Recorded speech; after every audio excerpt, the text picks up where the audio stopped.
जुनैरा नामी एक खातून थी, उसकी हड्डियों में गोदा नहीं, इश्क़ रसूल भरा हुआ था। उसका जालिम मालक उसे इस बात पे मारता है और मार मार कर थक जाता है। तो उधर से उमर आ रहे थे। कहने लगा, उमर तुम जवान आदमी हो, ये कोड़ा लो, इसको मारो, ये अपने नबी का नाम लेना नहीं छोड़ती है। ये हज़रत उमर के इस्लाम लाने से पहले का वाक़या है।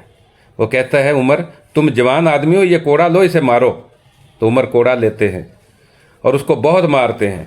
फिर उसके गले में कोड़ा डालकर रस्सी को घुमाते हैं तो उसकी आंखें बाहर निकल आती हैं। उमर कहते हैं, बुलाओ अपने नबी को जो तुम्हारी आंखें वापस करे। तो अल्लाह की बारगाह में अर्ज़ करती है, या अल्लाह, मैं तुझसे कभी भी अपनी आंखों का सवाल ना करती, लेकिन आज तेरे नबी की इज्जत का सवाल है। तो उसकी आंखें वापस आ जाती हैं।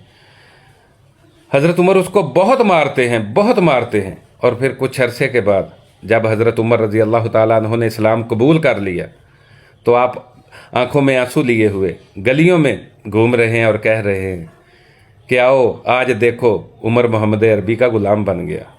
तो जुनैरा एक गली से आती है तो सामने से उमर आते हैं और ये वो कह रहे हैं कि आओ उमर को देखो, आज मोहम्मद अरबी का ग़ुलाम बन गया।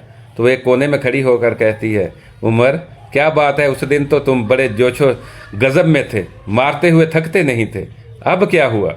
तो हज़रत उमर रज़ी अल्लाह ताला अन्हु ने कहा, जुनैरा उस दिन मैंने उनको देखा नहीं था, आज मैं मोहम्मद अरबी को देख कर आया हूँ, आज मैं उनका ग़ुलाम बन गया हूँ।